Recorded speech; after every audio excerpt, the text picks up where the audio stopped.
Olá pessoal, professor Alexandre Lobão. Vamos à nossa primeira aula introdutória sobre teoria dos conjuntos, as provas do colégio IFCE. Ok? Vamos lá? Então vamos começar. Teoria dos conjuntos. Primeiro, a ideia de conjunto é a ideia que vocês aprenderam desde lá do infantil 2, infantil 3, quando a professora perguntava: pinte os objetos desse conjunto que tem a seguinte característica. Ela botava lá vários objetos dentro de um círculo e pedia para você pintar os que fossem vermelhos, circular os que fossem vermelhos, certo?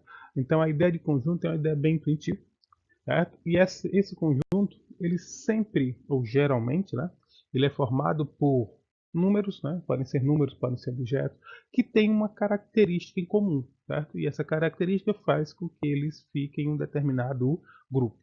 Sempre que nós queremos representar um conjunto, tá? Nós usamos uma letra maiúscula do nosso alfabeto, certo? Tipo assim, qualquer letra do nosso alfabeto. Nós podemos colocar aqui uma letra A, um conjunto formado pelas letras do nosso alfabeto A, B, C, D, E, F, G, H, I, J, até a letra Z. Então aqui eu teria um conjunto, Conjunto A, que seriam as letras do nosso alfabeto, tá bom? E dentro do círculo ou das chaves aí, você tem os elementos que pertencem a esse conjunto, tá? Cada número, cada letra, cada objeto é um elemento e esse elemento nós dizemos que ele pertence ou não pertence a um determinado conjunto. Essa relação de pertencer ou não pertencer é relação de pertinência. Como assim? Vamos dar um exemplo. Eu vou criar um conjunto, tá? Esse conjunto aqui vai ser o conjunto B e será o conjunto das nossas vogais, tá? Então nós temos aqui a letra letra E, a letra I, a letra O e a letra U. Aqui seria o conjunto das nossas vogais. Bom, qual é o conjunto? A letra que representa o conjunto, a letra B. Quais são os elementos desse conjunto? A, B, A, E, I, O, U. Os elementos ficam dentro de uma chave, tá bom? Então, quando eu quero afirmar uma relação, se o elemento que eu estou falando faz ou não parte do conjunto, eu vou utilizar a relação de pertinência, que é a seguinte, ó. Por exemplo, vamos pegar qual é a relação que existe entre a letra A e o conjunto B.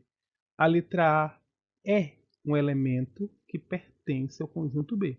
Então, nós costumamos dizer que o A pertence ao conjunto B. Um elemento pertence ao conjunto. O símbolo que relaciona um elemento com um conjunto é esse Ezinho aqui, estilizado, né? Esse aqui, Ezinho, é o sinal de pertence, tá bom? Então, toda vez que você visualizar esse símbolo aqui está fazendo a relação entre um elemento e um conjunto, tá? Então, nós dizemos que a letra A, ela pertence ao conjunto B, tá? Já que o conjunto B é formado pelas vogais do nosso alfabeto. Bem, e quando o elemento não fizer parte do nosso conjunto, tá bom? Vamos supor a letra C. A letra C não é uma vogal. Se a letra C não é uma vogal, ela não pertence ao conjunto B. Como é que nós indicamos isso? Nós indicamos da seguinte forma: o C, não pertence ao conjunto B. Sempre que você quiser fazer uma negação aqui na parte dos conjuntos, você vai fazer um corte. O E pertence, o E cortado não pertence, ok? Então, o A pertence ao conjunto B, o E pertence ao conjunto B, o I pertence ao conjunto B, o O pertence ao conjunto B, o U pertence ao conjunto B. Já o C, ele não pertence ao conjunto B. Certo, pessoal? Vamos adiante.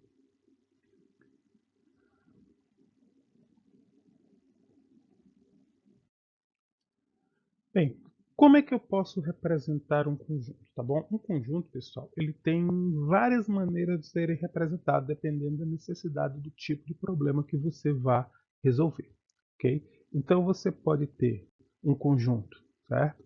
Representado das seguintes formas, certo? Nomeando seus elementos entre chaves, que foi o que eu coloquei no exemplo anterior, tá? Então, aqui eu estou chamando o conjunto A, certo? É o conjunto das vogais. Então, A, E, I, O, U. Ok? Então, A é igual chave A, E, I, O, U. Certo? A chave aí representa, dentro da chave estão os elementos do conjunto A. Só que se você prestar atenção, como eu acabei de falar, né, que conjunto é esse aí, A, E, I, O, U? É o conjunto das vogais. Então você poderia simplesmente, né, dependendo também do problema, né, em vez de nomear todos os seus elementos, você dá uma característica para esses elementos. Tipo, a atribuição aí, o que é que todo número que está aí dentro tá? Conjunto das vogais. Só que nesse exemplo aqui específico, né, é mais curto escrever isso aqui do que escrever isso aqui tudo. Ó. Aqui tem escrito o seguinte, ó, é igual. X tal que x, certo? X seria os elementos, né? Onde x é vogal do nosso alfabeto. Então, eu estou dizendo que os elementos que fazem parte desse conjunto, esse x representa as vogais do nosso alfabeto, tá bom? Então, para esse aqui, realmente, eu acho que essa maneira aqui seria mais curta de escrever. Mas vamos supor que você tenha outro conjunto aqui, certo? Você tem outro conjunto aqui, e esse conjunto é formado pelos números 0, 2, 4, 6, 8, 10, 12, 14, 16, 18, 20. Se você não quiser escrever tudo isso, o que é que você poderia fazer? Certo? Você poderia fazer o seguinte, você poderia dizer apenas que o conjunto B ele é formado por, né, qual seria a característica? X tal que x é par natural, né? Não negativo, depende de como você queira falar, tá bom? X tal que x é par natural. Então, 0, 2, 4, 6, 8 seriam os conjuntos dos números pares naturais, ok? Aqui apenas estou dizendo como é que eu escrevo, né? Então, o conjunto A é formado pelo x, né? Tal que a característica comum a todo x é ser vogal do nosso alfabeto. Ok? Então, uma maneira de escrever, nomeando todos os seus elementos. Outra maneira de se escrever, dando características que esses elementos do conjunto têm. Certo? Vamos pegar uma terceira maneira, certo?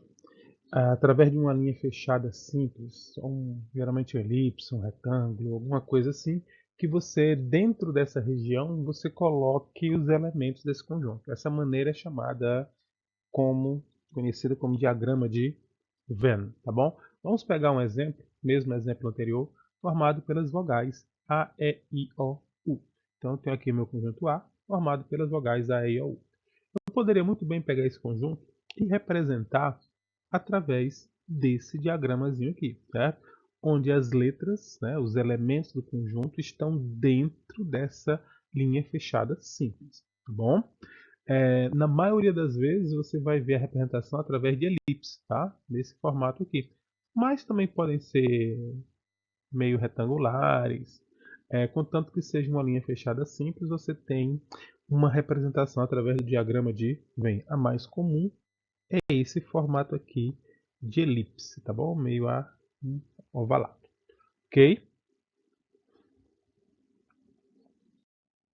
Bem, vamos a alguns tipos de conjuntos. O que é um conjunto infinito, né? Característica de alguns conjuntos. Um conjunto ele é dito infinito, pessoal, é quando ele tem infinitos elementos, logicamente, certo? Eu não posso representá-lo todos. Eu tenho que dar uma característica. Tipo, o conjunto dos números formado pelos números ímpares. Eu poderia escrever positivos, né? 1, 3, 5, 7, 9. Esse conjunto é infinito. Numerável, mas infinito, tá? Outro conjunto, um conjunto unitário. O que seria um conjunto unitário? É aquele conjunto que é formado apenas por um elemento, né? Somente um elemento. Conjunto unitário. Exemplo, conjunto dos estados começados pela letra C. O único estado que nós temos com a letra C, pelo que eu lembro, seria o conjunto, né? O elemento conjunto do Ceará. Ok? Um conjunto vazio.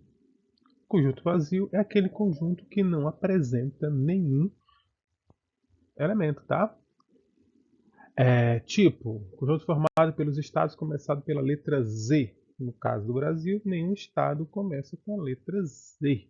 Então, esse conjunto seria vazio. Como é que eu represento um conjunto vazio? Bem, se você for utilizar as chaves, né, você vai colocar as chaves e não vai colocar nenhum elemento dentro dessas chaves. Ou então você pode usar esse símbolo que representa também vazio, tá bom? Então, quando nenhum elemento faz parte de um conjunto, ou você utiliza a chave, ou você utiliza o símbolo de vazio. Observação muito importante, tá? Você nunca deve, quando está falando de conjuntos, tá? Usar os dois símbolos juntos, tá ok? Então, ou você escreve o símbolo com chaves, nenhum elemento dentro, ou você utiliza o símbolo aqui para vazio, tá? Mas nunca você deve usar os dois símbolos, tá? Até que em algum momento aqui dos conjuntos vai aparecer esse símbolo aqui, mas eu estou falando sobre partes de um conjunto, que é outra coisa. Mas se você está falando de um conjunto e ele não tem elementos, ou você deixa as chaves, ou você usa o símbolo de vazio, tá bom? Ainda falando sobre os conjuntos, certo? O que são conjuntos iguais? Conjuntos iguais, né, são aqueles conjuntos que possuem os mesmos elementos, tá?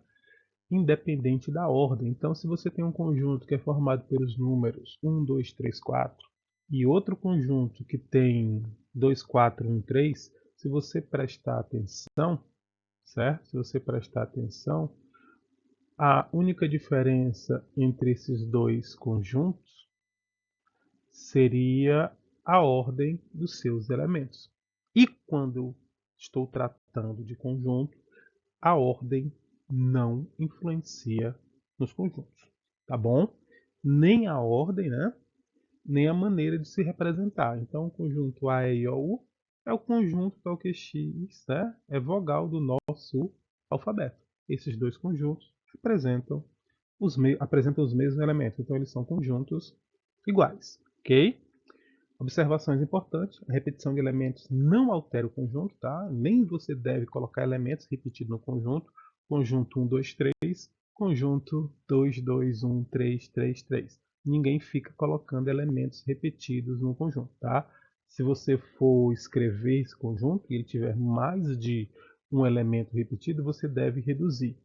Onde é que nós temos muito isso? Quando vocês estão resolvendo equações do segundo grau, tá? Se você resolve uma equação do segundo grau pela fórmula resolutiva, vamos pegar um exemplo aqui básico, tá? Se você resolver essa equação aqui, o delta dela dá zero, tá? Aí você vai fazer x', x' vai ser menos b, mais 0 sobre 2. Isso aqui vai dar 1, né? Aí você vai fazer x duas linhas, vai dar 2 menos 0 sobre 2. Isso aqui também dá 1. Então, o conjunto solução dessa equação vão ser os números 1 e 1. Só que você não deve colocar elementos repetidos. Então, nós dizemos que o conjunto solução disso aqui é apenas o número 1. Ou seja, são dois elementos iguais. Você vai representar em um conjunto apenas um elemento. Não há necessidade de repetir elementos, certo? Quando você escreve um conjunto. Tá? Uma utilização, a solução da maioria das equações tem que ser dada através de um conjunto. É o conjunto solução. Tá? Nós temos o conjunto universo, conjunto solução ou conjunto verdade. Ok? Como eu falei, as ordens dos elementos também não altera esses conjuntos. Conjunto 1, 2, 3, 4, 4, 3, 2, 1, isso não vai importar. Certo, pessoal?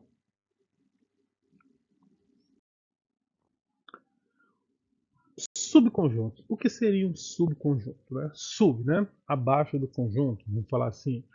A teoria seria mais ou menos a seguinte: se você tem dois conjuntos, um conjunto A e um conjunto B, e se todo elemento, né, que fizer parte do conjunto A também fizer parte do conjunto B, nós dizemos que o conjunto A é subconjunto de B, ou, se você preferir, que o A está contido em B.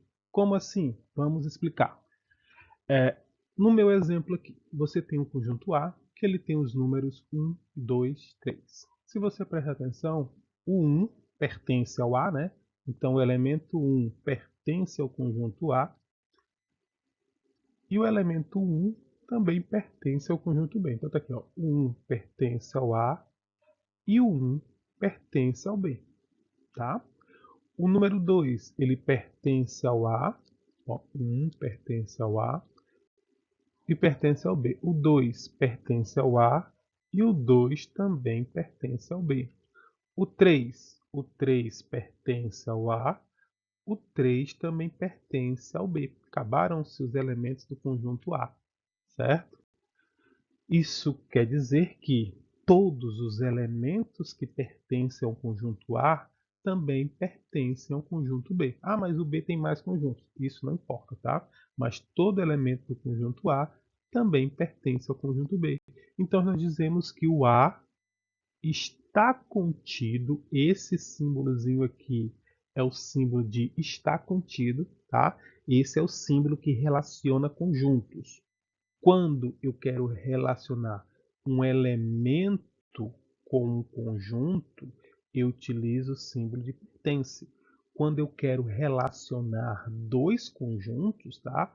Eu tenho um conjunto formado pelos números 1, 2 e 3. O 3 parece uma chave, né? 1, 2 e 3. E eu tenho um conjunto formado pelos números 1, 2, 3, 4, 5. Eu não posso utilizar o símbolo de pertence. Por quê? Porque pertence relaciona elemento com conjunto. Quando eu quero relacionar dois conjuntos, o símbolo que eu tenho que usar, um dos, né? Esse símbolo de está contido, tá bom? Esse símbolo de está contido está dizendo que todo elemento que pertence ao conjunto A também pertence ao conjunto B. Tá? Ele seria subconjunto do conjunto B. Certo? Lembra do sinal de maior e menor, certo? Ele sempre tem que estar abrindo para o que tem mais elementos, ok? Uma relaçãozinha só para você diferenciar. Então, ó, o conjunto A está contido no conjunto B. Tudo bem? Essa é uma relação entre dois conjuntos. Quando um conjunto, todos os elementos de um conjunto, fazem parte de outro conjunto, nós dizemos que esse conjunto é subconjunto do outro. Certo? E se ele é subconjunto, todo elemento que pertence a ele também vai pertencer ao outro conjunto. Simbologia: A está contido em B. Ok? Então, você pode representar isso aqui também através do diagrama. Tá? Vamos supor que aqui seja o conjunto A, formado pelos números 1, 2 e 3. Esse conjunto A, ele está dentro do conjunto B, né? Onde eu não preciso mais colocar o 1, 2, 3, porque eles já foram colocados aqui. A única coisa que eu tenho que colocar são os números 4 e 5. Onde é que eu devo colocar? Nessa região aqui. Porque o 1, o 2 e o 3 estão dentro do conjunto A. O 1, 2 e o 3 estão dentro do conjunto B. Então, eles pertencem aos dois conjuntos. Porém, o 4 e o 5, eles pertencem apenas ao conjunto B. Então, eles têm que ser colocados fora do círculo C. Eu não posso colocar o 4 aqui. Se eu colocar o 4 aqui, eu estou dizendo que o 4 pertence ao conjunto A. E o 4 não pertence ao conjunto A. O 4 pertence apenas ao conjunto B. Okay? Maneira de representar esta relaçãozinha aqui, esses dois conjuntos, através do diagrama de Venn. Ok? Bem, pessoal, de modo geral, nós podemos dizer o seguinte: se eu tenho dois conjuntos e todos os elementos de um conjunto fazem parte do outro conjunto, né? No caso aqui eu tenho um conjunto A. Tá? Vamos supor que esse conjunto A ele tem os elementos 1, 2 e 3. Certo?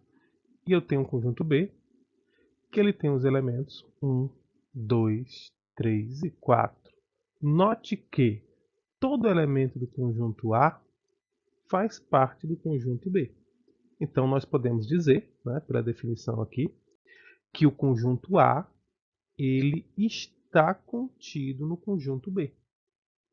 Só que se A está contido em B, a recíproca seria verdadeira, né? Ou seja, o conjunto B contém o conjunto A.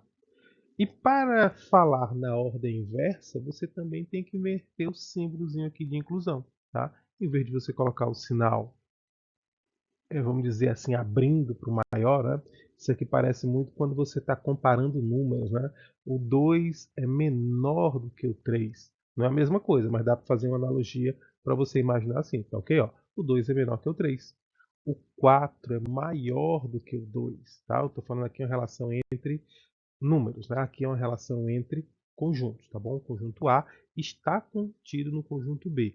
Ou, se você quiser, o conjunto B contém o conjunto A.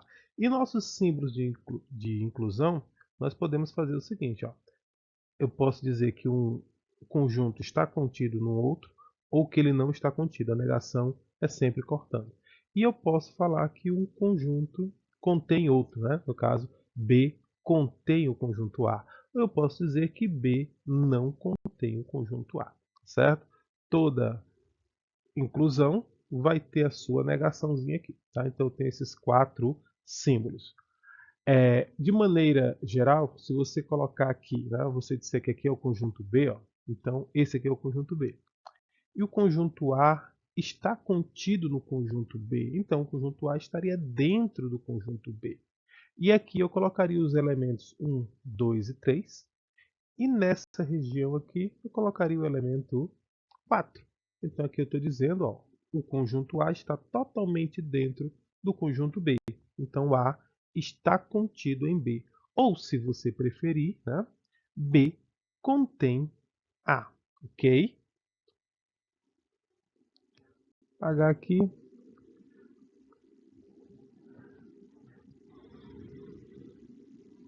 Bem, outra maneira que eu posso usar para falar isso aqui seria a seguinte, né? O A está contido em B, foi a primeira coisa que eu falei.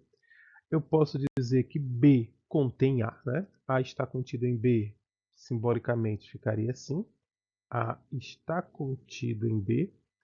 B contém A, tá?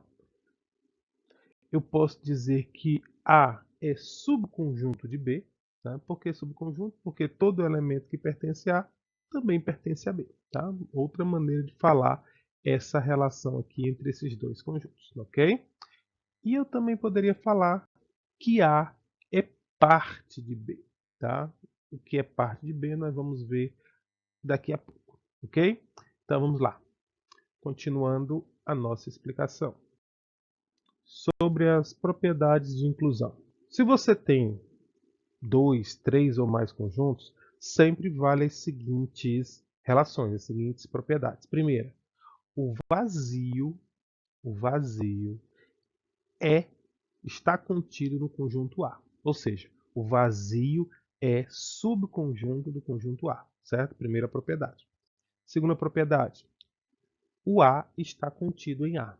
Ou seja, se você tem um conjunto, dois conjuntos iguais, um é subconjunto do outro. Terceira propriedade, dele mesmo, né? Se você diz que o A está contido em B, tá? Se você diz que o A está contido em B, se você fizer aqui pelo diagrama, o A está contido dentro do B. Depois você diz que o B está contido dentro do A, isso só vai acontecer se os dois conjuntos forem iguais, tá bom? Se o A está contido em B e se o B está contido em A, né? Isso quer dizer que esses dois conjuntos são iguais. Propriedade antissimétrica. Quarta propriedade. Se você diz que o A está contido em B e, e o B está contido em C, isso implica que o A está contido em C. Vamos dar um exemplo para ficar mais fácil de entender. Eu vou dizer que o conjunto A ele é formado pelos elementos 1 e 2. Bom, como está abrindo aqui para o B, nós costumamos dizer que está maior, mais elementos no B. Então eu vou dizer que o B é formado pelos números 1, 2 e 3, tá? Só para fazer uma analogia aqui para você entender. Então o A está contido no B, porque todo elemento do A também é elemento do B. E agora eu vou colocar um conjunto C. E esse conjunto C, né, o B tem que estar contido em C, ou seja, o número 1, o número 2 e o número 3 vão ter que estar dentro desse conjunto C, porque o B tem que estar dentro dele. E só para não ficar igual, eu vou colocar um outro elemento. Então note que o A está contido em B e que o B está contido em C. O meu está contido em C é a mesma coisa, né? Pela propriedade da transitividade, se o A está contido em B e o B está contido em C, isso vai acarretar que o A está contido em C. Pode notar que todo elemento de A também é elemento de C, tá bom? Essa é a propriedade transitiva sobre os subconjuntos. Ok? Apagar aqui, vamos adiante.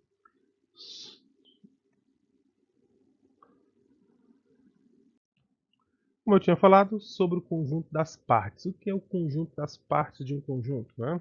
As partes de um conjunto. Parte de conjunto seria mais ou menos o seguinte, né? Dado um conjunto A qualquer, né? Chamamos o conjunto de partes de um conjunto, que nós sempre nomeamos por P de A, certo? Aquele conjunto que é formado por todos os subconjuntos de A.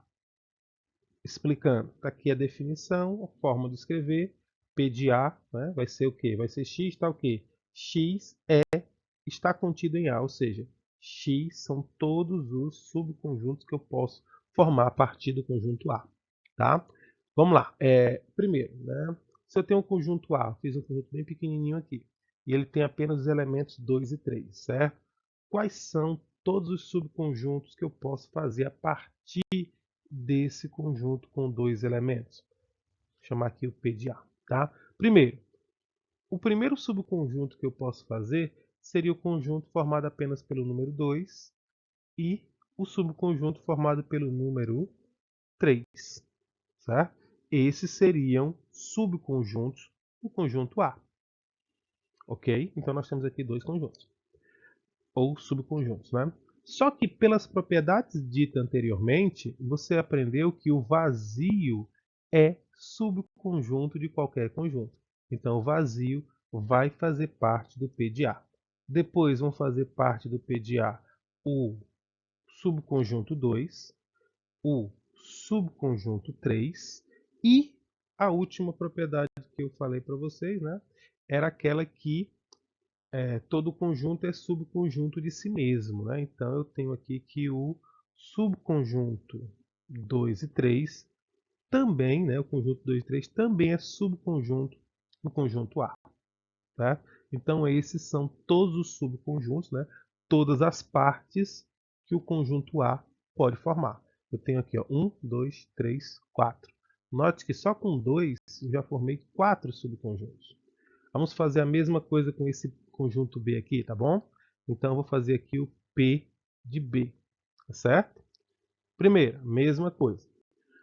Como é que você começa a fazer isso? É um pouco trabalhoso. Esse aqui é pequenininho e ainda é fácil. Então você começa pelos conjuntos unitários, tá?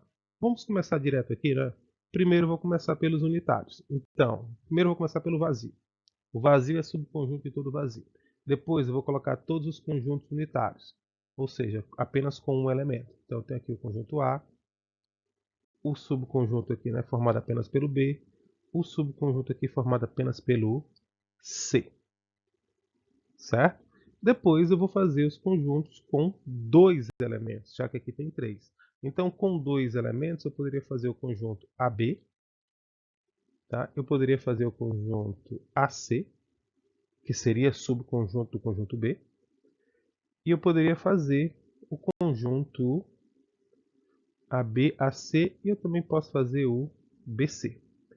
E para encerrar, né, fiz com nenhum elemento, com um elemento, com dois elementos, e para finalizar aqui com três elementos, tá bom? E aí acabaram-se as possibilidades. Então, meu conjunto B, eu posso formar, né, partes de B, eu posso formar 1, 2, 3, 4, 5, 6, 7 e 8 elementos. Imagine quando forem 4, quando forem 5, quando o seu conjunto tiver 6, 7, 8 elementos, né? Quantas partes, né? Quantos subconjuntos eu posso formar a partir desse conjunto, certo? Então, a forma de representar as partes de um conjunto, né? O que são as partes de um conjunto? São todos os subconjuntos que eu posso formar a partir do conjunto dado. Tá? Lembrando que sempre começa no vazio, pela propriedade que foi dada lá, né? E sempre termina no próprio conjunto. Por quê? Porque o vazio né, está contido no conjunto, em todos os conjuntos, né, no conjunto A no caso aqui, e o próprio conjunto também está contido no conjunto A. Certo, pessoal? E para finalizarmos essa parte aqui sobre os conjuntos, né, as partes do conjunto, vamos entender o seguinte: você não é necessário que você nomeie todos os elementos de um subconjunto, né, para determinar a quantidade de partes que esse subconjunto tem, tá bom? Vamos pegar como exemplo as questões anteriores. Vocês viram que eu contei o item A, né? Se eu for contar quantas partes esse conjunto aqui pode formar, é um conjunto pequeno, né? Então as partes de A seriam fáceis de serem calculadas, né? É o vazio, os conjuntos unitários 2 e 3 e os conjuntos com dois elementos que só tem o conjunto 2 e 3, certo? Contar aqui, ó, 1, 2, 3, 4. O B também foi feito, né? O B, um pouquinho mais de trabalho, foram 3 elementos. Então é o vazio, o conjunto formado só pelo A. Pessoal, minha chave é horrível, tá? Não se assustem com ela, não. Só pelo B, só pelo C. Depois, os formados com dois elementos. Então, você vai fazendo associações. O A com B, o A com C. E, por fim, o B com C. Certo? E, para terminar, no caso aqui, o conjunto completo A, B, C. Fechou? Fechou. Se você for contar aqui, você tem 1, 2, 3, 4, 5, 6, 7, 8. Se você chegar aqui, você já vai ter trabalho, né? Porque esses são 5 elementos. Então, eu vou ter que fazer o vazio. O conjunto formado só com 1. Aí vão dar 5. O conjunto formado por 2. Aí eu já vou ter mais trabalho. Com 3, com 4 e até chegar com 5. Para que não seja necessário tudo isso, tá? O que você vai fazer? Você vai usar essa fórmulazinha aqui, tá? Uma forma bem simples. 2 elevado a n. Note que aqui são 2 elementos. Então, se eu fizer 2 elevado a 2, né? Isso aqui vai dar 4. Então, esse conjunto ele tem, ó, 4 subconjuntos, né? As partes do conjunto A vão ser 4. Aqui é só escrever 2 elevado a 3. 2 elevado a 3 dá 8. Aqui deu o quê? 1, 2, 3, 4, 5, 6, 7, 8. Esse aqui tem 5. Então, o número de partes do conjunto C, né, o P de C, vai ser 2 elevado a 5. E 2 elevado a 5 dá 32. Tá? Algumas variações desse, numa prova ele pergunta quantos não são vazios, né? Então é só você subtrair um do seu resultado, tá? Quantos são unitários? Aí é o mais fácil. Quantos tem dois elementos? Aí você teria que fazer a construção deles, tá bom? Então fica a dica, sempre que for perguntado o número de partes de um conjunto, vai ser a fórmula 2 elevado a n, tá bom? Número de partes não nula, você só faz subtrair 1. Ok, pessoal? Então, pessoal, até o nosso próximo vídeo. Espero que vocês tenham gostado. Inscrevam-se no canal, curtam o vídeo e até mais.